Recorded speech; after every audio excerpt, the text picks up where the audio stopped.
another great day. Welcome to iFU.Podcast. I'm Austin, your host, with my fellow co-hosts, Sarah and Trent. Thank you, everybody, for coming back again this week. We are going to be talking about the kind of fruit you are eating, and we're not talking about the literal fruit, as tasty as it might sound. But we're going to be talking about what you're taking in as a person, and then how it's reflecting towards others. What fruit are you eating, and what fruit are you bearing? Moving forward with our positive mindset, the more positive things you are absorbing into yourself, you're going to be in a more positive mind, and you're going to be putting positive things out and trying to encourage others to be positive as well. When you're eating good fruit and then you're bearing good fruit, you're sharing that good fruit with others. Not literal fruit, but what you're taking in and then how you are helping others with it. So, for example, I just went through a lot of C.S. Lewis books, and especially because I was just going through a couple hard weeks, that positivity and reinforcement helped me personally, mentally, and spiritually. And I feel like I was able to maintain that positive outlook and also share that with other people rather than being dragged down by current events. Now, would you say when you were going through this, your mind started to get clearer the deeper you went into it? Definitely helped me with my perspective. And I was able to, tap down on the negative things that were, just bringing chaos into my mind. I was able to just kind of grab hold of that and just wrestle it down. And, with that kind of mental and spiritual, just advice you get from someone like C.S. Lewis, it directly speaks to a lot of that hardships that we go through. And so I was able to just kind of redirect my focus back towards God, spend a lot more time praying and focusing on how I was praying, and also reaching out to friends and just trying to be more positive. One of the things I think about when we're talking about the fruit that we're eating, or like you said, that we're taking in, I think of the ways we take in things. And so that can be visual, the things we see with our eyes, that's the big thing. Things we hear. So music, for instance, what kind of music are you listening to? Is the music putting you down? Are you being depressed? Or making you angry? And sometimes that's okay to channel the anger that you're dealing with, and music can help with that. But if that's just your go-to music, then naturally it'll start to plant that seed of I'm just going to be negative, I'm going to be angry, might deal with some depression, that kind of mindset. I also think touching, and in the sense of how are you physically handling things. So if you're angry, what does your hand do? Does it tend to clench, or do you tend to, allow yourself to think about what's going on and your hand just kind of relaxed, and you're able to handle the situation physically? Some people, the first things they do is they want to throw fists. I can tell from my daughter, if I let her grow up to continue to have this tantrum, she's going to be a boxer, because that's all she wants to do. As soon as she gets angry, she starts swinging. It's funny because that's literally just a glimpse of a moment what I was going through. I was just through grief and anger, just clenching. Literally, I was clenching my fist, and then also at the same time, I'm sitting here listening to these audiobooks, and then just relaxing, and letting go. And like I said, there is a time and a place to channel that kind of grief and things that you're going through, but when you start doing it so much that it affects your everyday life, that's when you start seeing an issue. And like we said before, what you're taking in will eventually become a reflection of what people see, how they interact with you. And you don't want to be that kind of person that people are just like, I'm just gonna, stay away from this, individual, whoever it might be. And subconsciously, like if you're pulling in a lot of negative things, like even if you don't intend to or think that it's not going to affect you, like eventually you're going to let a word slip, or you're going to visually make something, or you're going to clench your fist, that kind of thing. It'll show outwardly what you're bringing in, how you feel on the inside. Yeah, the scowl on your face. I know I have a tendency when I get really upset, I just like grit my teeth, I literally bite my tongue. Yeah. Ugh. No, when I get angry, it's pretty evident. I get really red. My whole face gets red. My neck gets red. And I can feel it. So it's almost like when I get angry, it's literally like when people are like, I see red. No, I feel it. I can feel my whole body warm up. And then it's like the first thing I want to do is yell. Like, I just want to tell you what you did and how it made me feel and how I feel about it, whether it be this is stupid or it's not fair or whatever it may be. And then sometimes if I'm angry enough, it does come to, okay, so at the end of the day, the only way we're going to agree on this is if I punch you in the mouth, which that's a thought. I would never, ever, ever do that. But that's how it shows up for me myself. And it's then a very, very long deep breath or a very long sustained period of time where I am mentally changing my breathing pattern, because I do breathe quickly when I'm angry, and that does tend to help me. I think my number one thing when it comes to the fruit I'm bringing in, a lot of it is music. From how calm it is, how fast it is. I know when I'm angry, I tend to listen to a lot of rock or a lot of music with sound.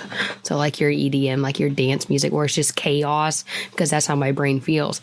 And I've noticed multiple times now that when I'm super happy, it's either a very like reggae, R&B sort of feel, or I don't know why, but country. And I think it's just because I grew up listening to country. I have to, if I'm in a really good mood, I will choose to listen to country.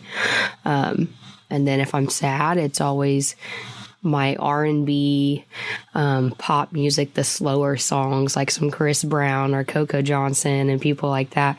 My moods and my fruit I bring in are definitely one of my number one is music.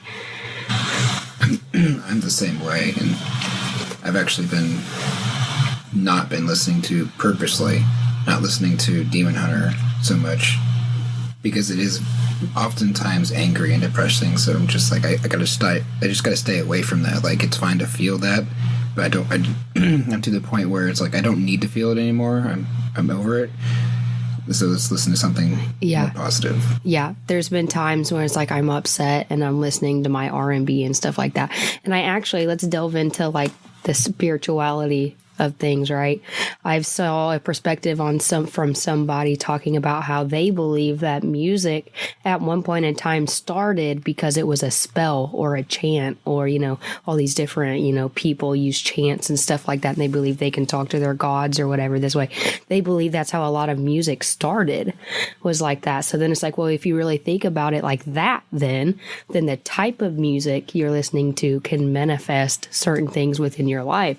And so I recently have started, like, if I know I'm listening to like breakup music a lot or stuff like that, and I feel as though my life is like sort of engaging in that type of thing, or it's like I'm in that kind of mood, I will intentionally change the music to something else, something more positive, or something with a completely different emotion, or maybe a love song, to break away from a breakup song or something like that, to completely change that.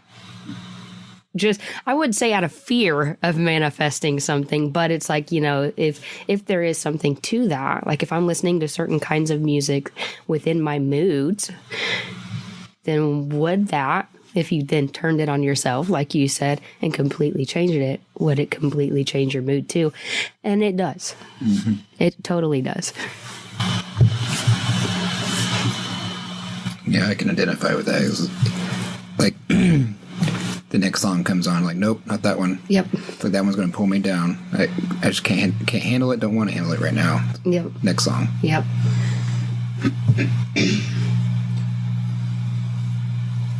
Yeah, when I think of music, on my Spotify playlist, I have worldly, and then I have my Christian music, right? And so, like, I'll go to my worldly one, I'll be listening to love songs and things like that, and, today's hits and whatever might be going on, that I'm feeling. But then, to set me more into the spiritual aspect of things, I'm like, I need to turn to this because it's uplifting, and it helps me reconfigure my mental state to where I'm thinking, all right, whatever I'm in or dealing with, like, I need to move past this and have a clearer mindset, and the only way I can do that is maybe by absorbing something that is positive. And so I usually go to my my Christian music playlist. Another thing is, like, when I feel like I'm struggling with my relationship with my wife, just feel like maybe we're just, not clicking quite right or something like that, I'll go back and I'll actually play our wedding song. Yeah. Just to, like, kind of push the memories toward my mind. Having memories tied to something like music, I'm sure you guys experience it, but, like, when you hear it, it makes everything kind of resurface again, whether it's a good emotion or bad emotion or whatever. And so if you can keep redoing that and remembering why you love this person, or why it's good to be positive, or just be thankful for the things that you have and where you're at, then that is, like, so, I don't know, it pushes past, like, the metaphysical. It's like in your bones that that, okay, things can be better. So Things can be, have been, can continue to be. Yeah. Well, what do you guys think about media intake? And let's exclude social media, because it's so easy to talk about social media being negative. Have you guys noticed let's talk about TV specifically, whether TV show or movie, doesn't matter.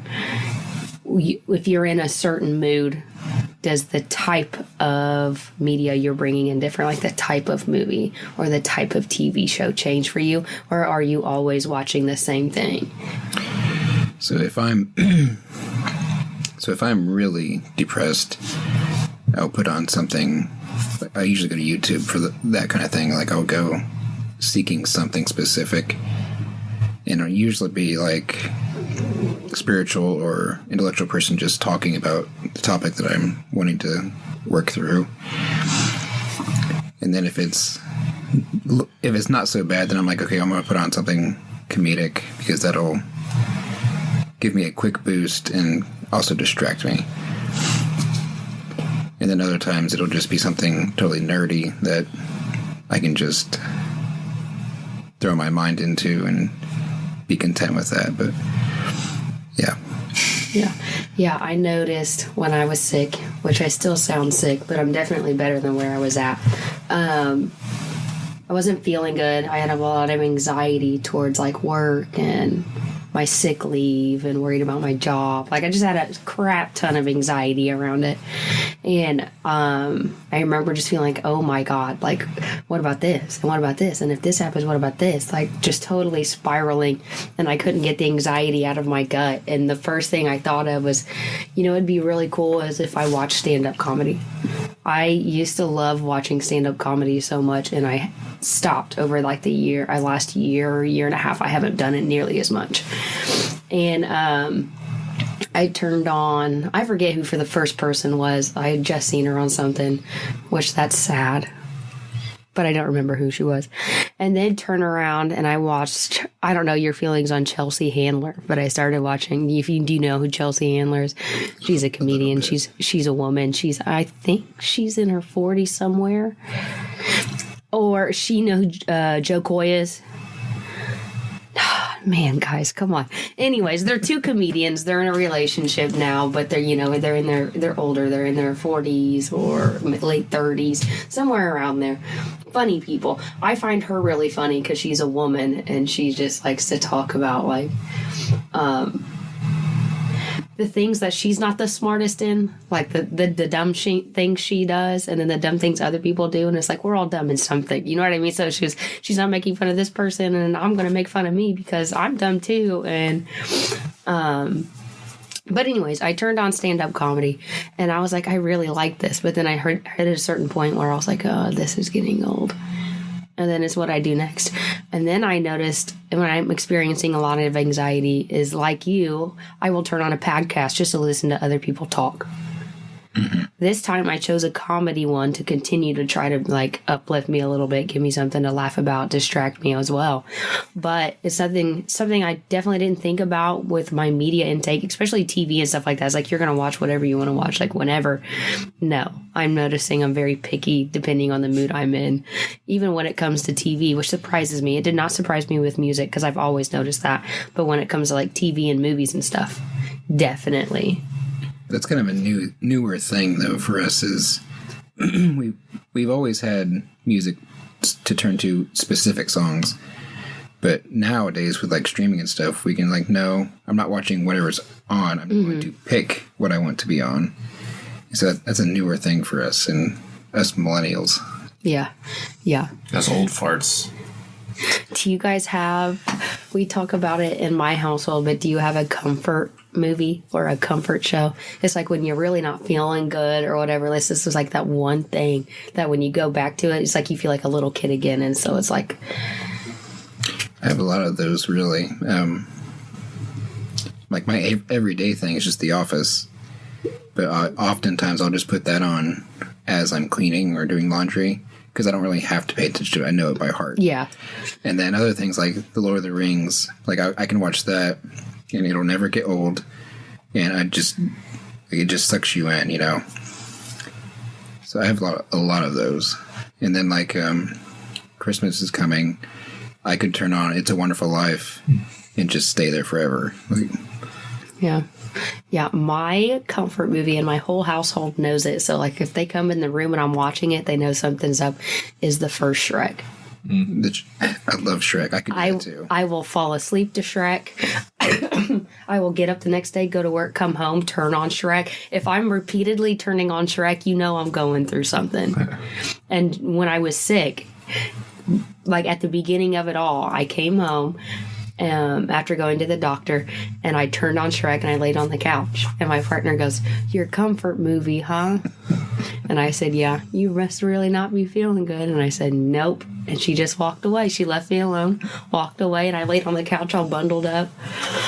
But yeah, that's my comfort. But I don't really think I have a comfort TV show. I have a lot of old ones that I like.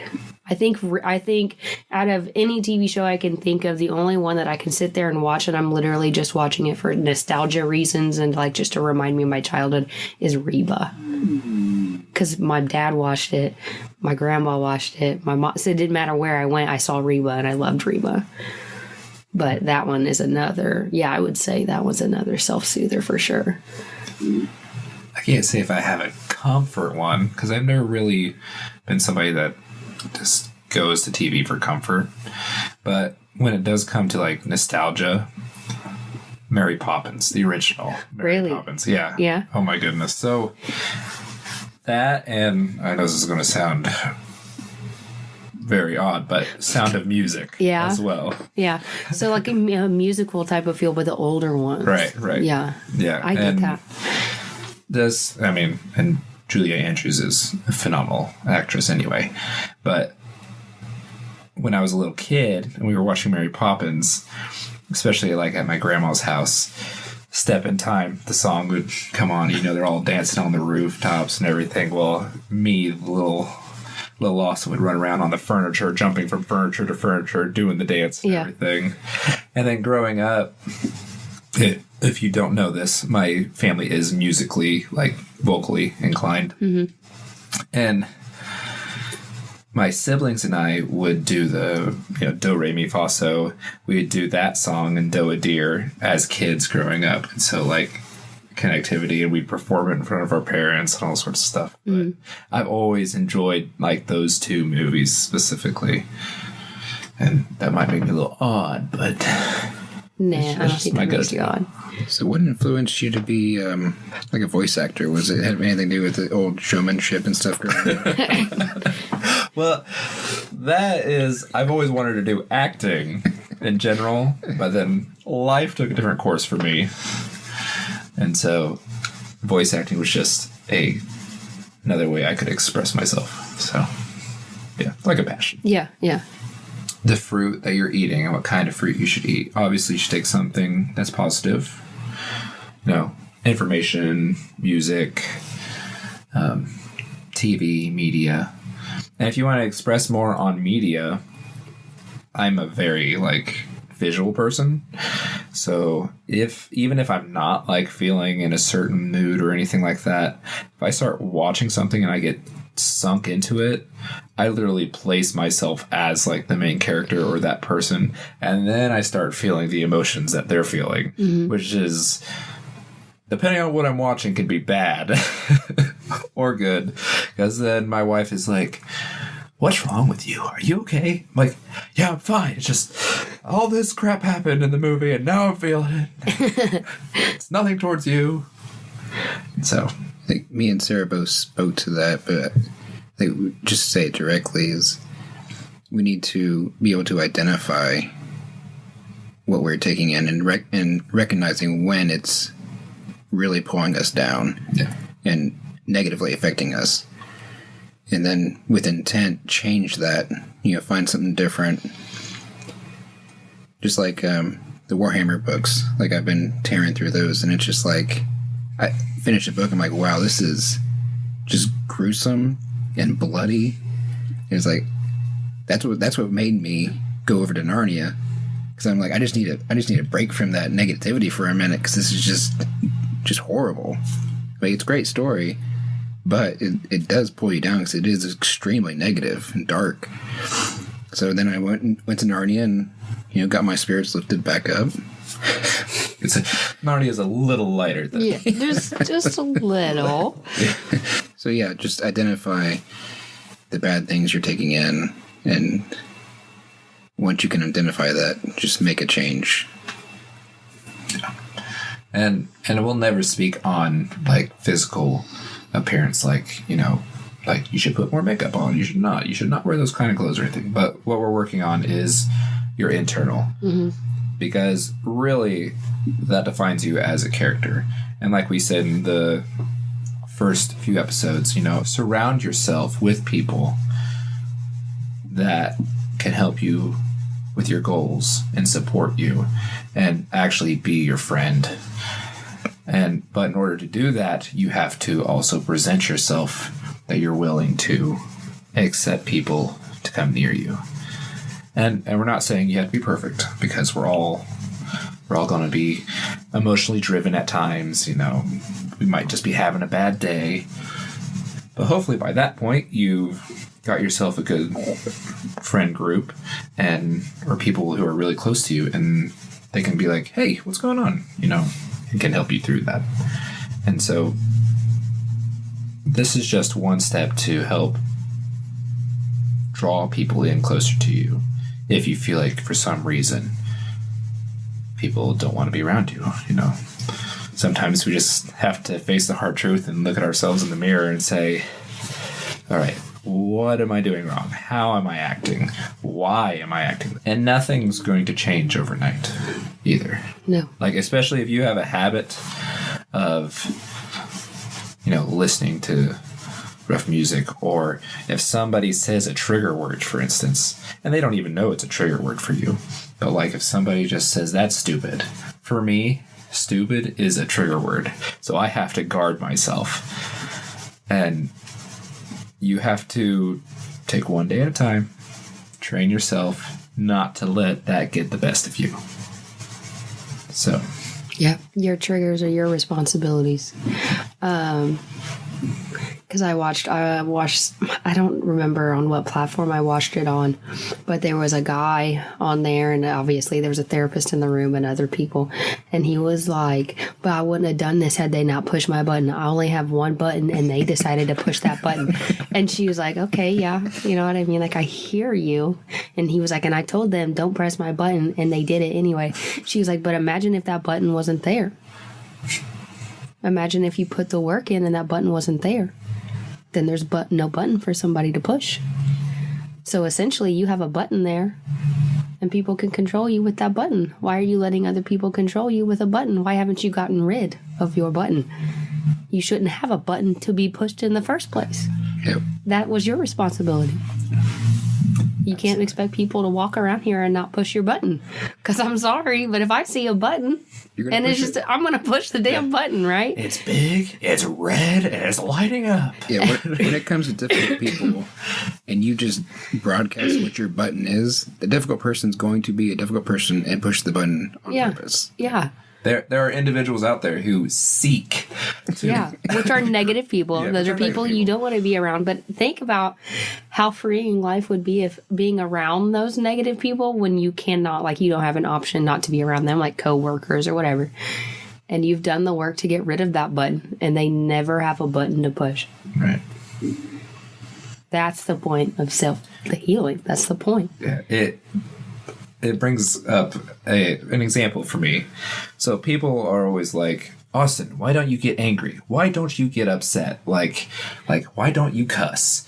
Like, I've had people approach me and say, my goal is to literally make you say a cuss word out of pure anger. One day I'm like, good luck. I haven't done it for all these years, you know? Yeah. But I was at a point where, one, it never really was something I was comfortable doing, but I did do it in high school, and it just wasn't something that I wanted to stick with. So what did I do instead of cussing? I said random words, that didn't make any sense to the situation whatsoever, but people actually found it funny and amusing, and Or did the same thing. It changed the tone. It changed the mood. Yeah. Oh, you're stupid. Yeah, well, your face. yeah. Yeah, well, you're probably right. I am at times, but Yeah, well, baloney has a first name. Yeah. that's a good one. Yeah. So like you said, deal with your button. Yep. You're gonna need some maintenance on yourself. You train yourself. Only you can control you. Yep. So that's the big thing. Don't let other people control your life. I've talked about this in finances, and I've actually seen it here around town. And it's like, okay, well, this household wants a pool. Okay, and if they can afford a pool, cool. So they get a pool. The house next to them says, my neighbor has a pool. I should get a pool. But they can't really afford the pool. But they get it anyway. Don't let other people control your life, whether it's through finances or through emotion. Just because somebody knows your trigger word, or somebody knows that you're having a rough day, don't let that individual be like, haha, when you could be like, you know what? You could just walk away from the situation, or you could do something to change the atmosphere, do something silly, or reverse it back. Not saying like pick on them back and tear them down, because you're still at that point being a negative individual, but be somebody who is different than everybody else. Yeah. So do we want to talk about maybe what fruit we are bearing in our lives today? Sure. Sure, you go first. So tying this back to what our goals and such are, is like one of mine is just being responsible financially. And one of the purposes for being responsible with your finances is that you can provide for your family and whatnot, but also, say if a friend needs help, you can help them. So I have a friend who's really, really struggling, so I've been able to lend that friend a little bit of money to just keep afloat for a while. So I would say that would be one of the fruits I'm bearing, is just because I'm structurally sound, I can help other people. And like through our men's group, I think we are helping, especially the younger guys, with their problems, because they're going to go through the same things we had to go through. Or hopefully not. But we're cultivating friendships and hopefully, strengthening them spiritually as well. And I think the more I am positive and the more I am working on myself, the better I am with my kids, and I can help them, just simply by being a better father. And if I'm in a better mood, I'm going to treat them better, be nicer to them, that kind of thing. I think the things that we are bearing as individuals, not necessarily our burdens, but like for me personally is, I'm a husband and a father.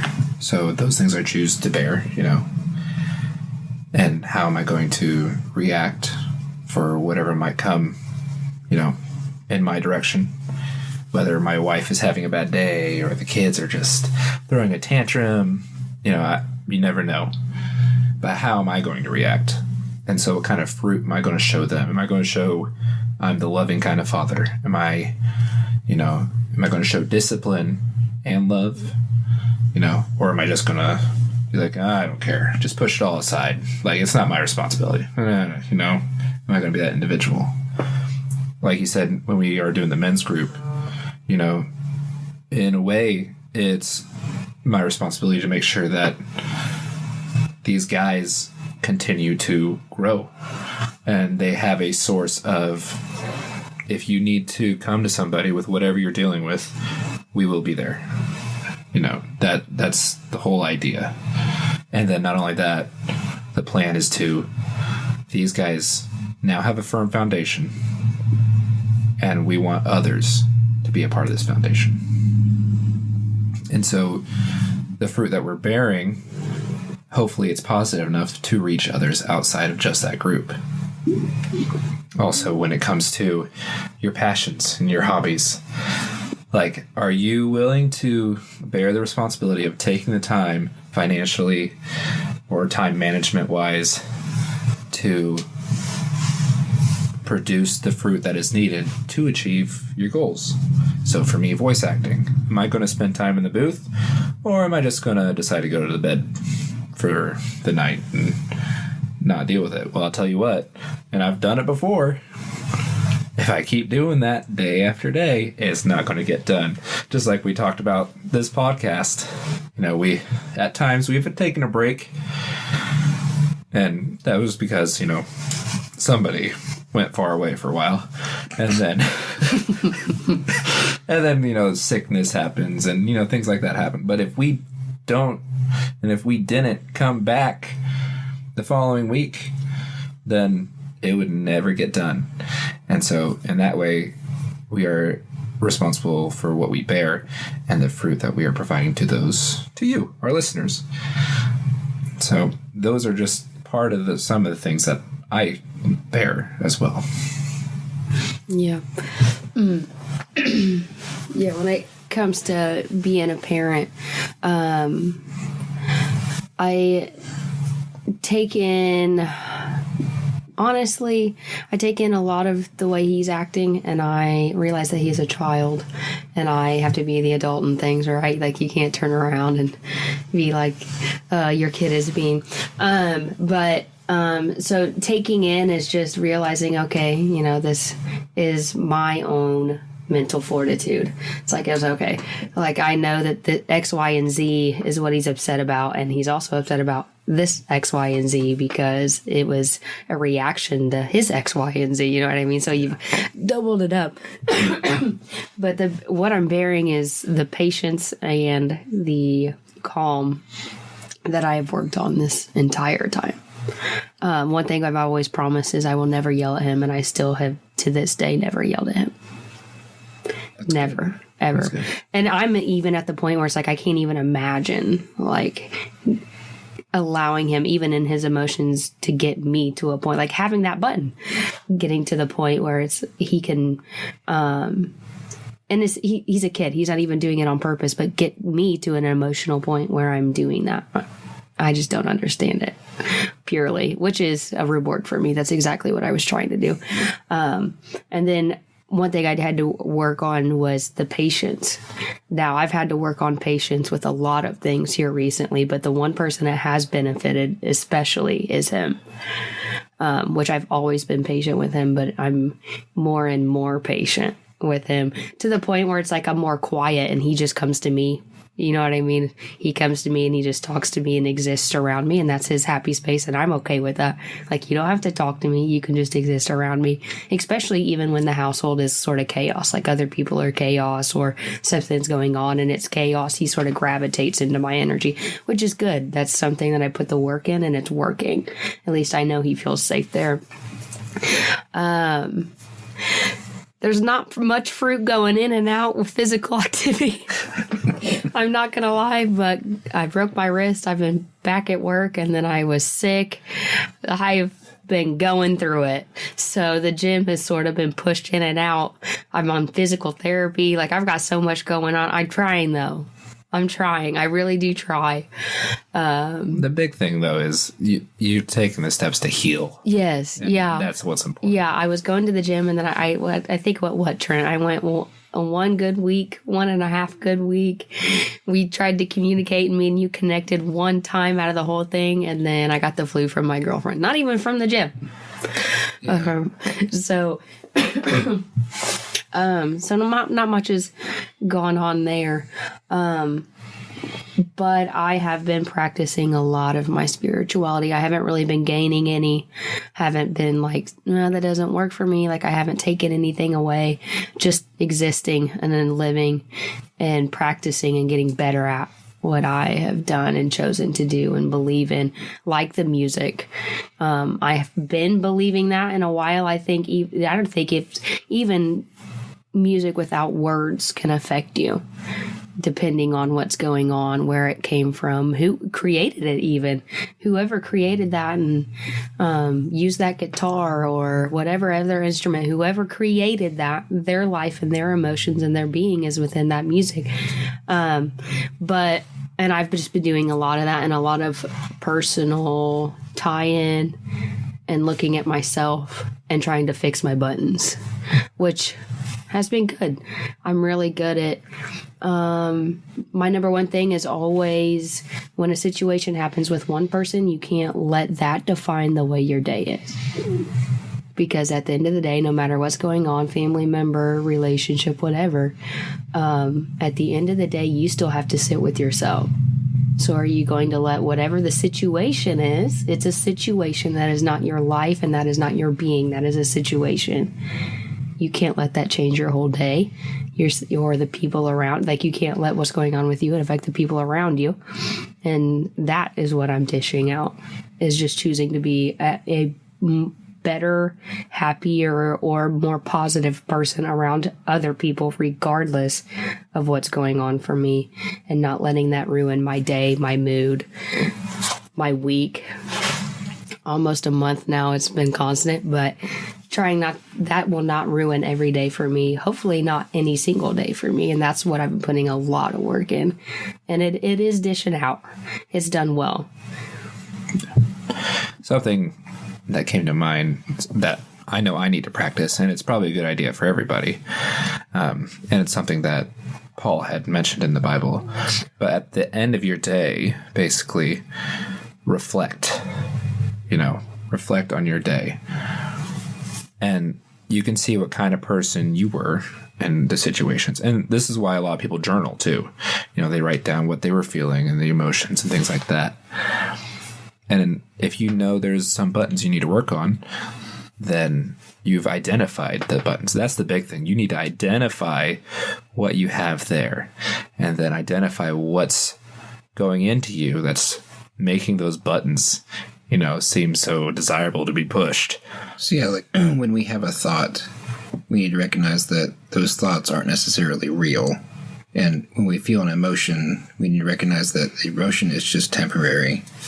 But if you have the mindset of, I'm going to just mentally pause here and observe this, I can observe it, in a third person, and you can just let it go, because your thoughts aren't who you are. And just like you said, your situations aren't who you are. So you can see that stuff coming in, and you can just mentally just like put up a barrier against it. It's like, I'm just going to look at this. I see it. I'm just going to let it go. And just because you have a thought, like you said, doesn't make it real. Right. So, and sometimes people overthink themselves. They think themselves into a situation that doesn't even never happen. Yeah. You need to catch yourself when you're doing that, when you're making up situations or you're imagining what's happening, outside of your immediate space. You don't know what's going on. Your mind, your subconscious is telling you that it is. You just need to observe it and just say, no, it's not real. It's just my negativity coming through. Just put it into it. Yeah. I know a lot of times I see that when like I've messed up and I need to ask for forgiveness or apologize to somebody, right? But then I think about their reaction. Then I play all the scenarios in my head. Man, this is going to be so bad. And then, 90% of the time, you go to the person, you apologize. And they're like, oh, okay. Yeah. And that was it. Like, yeah. Nothing extreme. Like, they didn't throw anything at you. They didn't, try to end your life or anything like that. Or, boyfriend, girlfriend, husband, wife, whatever it could be. More than likely, they're just going to be like, I forgive you. You've learned from this situation. I'm not going to break up with you over this. Now, depending on the extremity, I'm not saying go and do something drastic. Yeah. But, most of the time, it's just going to be like, yeah, okay. And we can sit down and talk about this. Like two calm, grown up individuals. So it's just overthinking. Yep. Is there, before we get almost to the end, we talked about buttons this entire time. Well, I won't say the entire time. We've talked about it multiple times. Is there one particular button that you've noticed and you've put the most work into? Like, I'll go first. If I'm in a situation and something happens to me, my number one button is that's not fair. Right? Like something happens to me, or like I get chose the most, or something happens to someone this way and something happens to me a different way. My number one button in inner child trauma is that's not fair. That's not fair. And so, and what I mean by that is something will happen to me and I immediately can hear in my head, that's not fair. That's not fair. Like a fit. That's not fair. You know what I mean? And then you have to be the adult. You have to be like, okay, so what's, yeah, it may not be fair, but why does it have to be fair for me to be at work and have to go to a different line one quarter? Why does it, you know what I mean? Like, to what extent, or what are you fighting for? And why are you fighting? Is it really that big of a deal? Is it really, truly, that's not fair? My number one button and trigger that I've put a lot of work in, and I know I have a long time to go because it is still the biggest and loudest and most blinking one, is that's not fair. And so I literally have to hold myself back from fighting with people over this button. And I think it comes from just even a whole childhood of thinking that's not fair. Nobody else has to do this, or nobody else has to go through this, or nobody, you know what I mean? That's not fair. And it's, you know what? Life's not fair. My dad used to say, life's not fair. Well, I'm just a kid and it should be fair. You know what I mean? But, that comes into big things. And my biggest button is that's not fair. Yeah. Why do I have to be different than everybody, or why do I have to do more than you? That's not fair. That's my biggest one. I think my button, and I've really noticed it lately, especially since my daughter's at the age where she's somewhat independent, can do things on her own, but when we tell her not to do something, just because she wants it, she's going to do it anyway. And my biggest button is when she doesn't listen. It just drives me up the wall. Like, I get angry, and I'm just I have to take a step back And that's the biggest thing I've been working on, and my wife has been helping me with it too. But it's just because I need to think about they're just kids. Mm-hmm. They are just kids. You know, this is the point where they're going to be testing boundaries and they're going to be learning things. And so you can't react in anger because then they're going to think it's okay to react in anger. And it's a big internal battle that I've been dealing with. I think that's just the biggest thing that I've been struggling with here lately. It's just, not being listened to. And it's just, I don't really get it so much at work because we kind of work with adults. To an extent. Yeah. They are physically adults. They are physically adults, I should say. But I don't really struggle with that a whole lot at work. And it's just, but at home, my mindset needs to be, they're just kids. And they're not going to be kids forever. And so, that's my big button. Well, having been asked this question, it just now made me realize something about myself and why I respond the way I do. But my biggest button is because of key figures throughout my entire life, at whatever stage you pick, was when I see someone else lash out at someone, like snap at them, just that could be screaming, hitting, name calling, that kind of thing. That pushes me over the edge. And especially like when my kids do it, that's what really gets me angry. Is like they can do whatever they want to do and I'll be fine, but like once they like hit each other, that's when I'm mad. And now I'm just realizing it's like the reason I think I'm so quiet, especially in confrontations, is because I don't want to be like those other people. And so I don't lash out when I probably should, say something. But I think at that point it's like, because I know I could do that very easily, and I have before, obviously, like we all do, but it's like, I just know for myself, like, I could be so much worse if I did that. And so I think there's a problem of I don't want to be that way, and like also that fear of like how far like it could go, just lashing out at somebody, what you could say or do. But I think I've probably over-controlled that, like, to the point where I don't respond. But also I've noticed more that when I do respond, like especially to my children, I'm way more relaxed and rational about it, and then talk to them rationally. So I think I've gotten better on, that button of dealing with people like just lashing out, just like reaching over and just hitting the next person just because, or name calling or whatever it is. Well, guys, I hope you took a lot of fruit after hearing this. And you can decide what fruit you're going to put out. What fruit you can continue to eat. Fruit that people are going to be able to see. And we hope that this helps you to have people gravitate towards you a little more. So tune in next week, guys, for the next episode that we'll be talking about rest.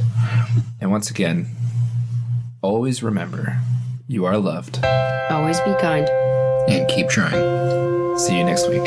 Bye.